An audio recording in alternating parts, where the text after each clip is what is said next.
diverses politique nag am na ci diggante ki nga xam ne moom moo di Barthélémy Diaz ak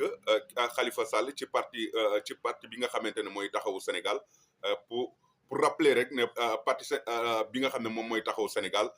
mu ngi commencé dund ay jafe-jafe pan ni ma ko jàngatee ndax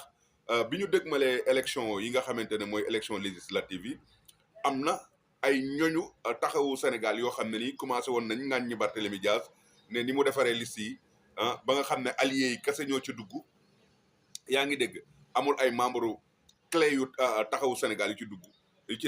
yu ci nekk dañu commencé woon ñaawlu loolu ba tax na bokk na ci li taxoon Abba Mbaye quitté claqué porte bi Abba Mbaye bi nga xam ne ni ancien député la woon ci législature bi passé moom quitté na taxawu Dakar li mu wax bokk na ci ñaawlu gi nga xamante ne ñaawlu woon na ko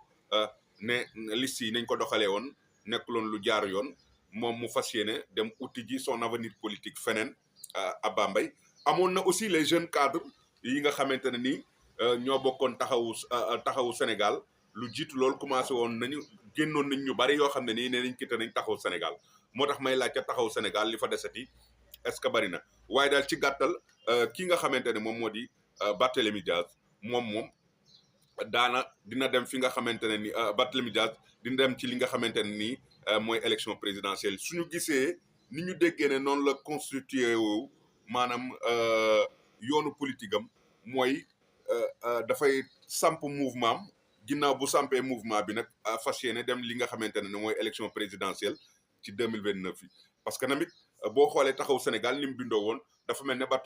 Barthélémy Diaz moo nekkoon ñeeyu xare bi moom mooy ki nga xamante ne nii moo fa desoon comme koo xam ne costaud la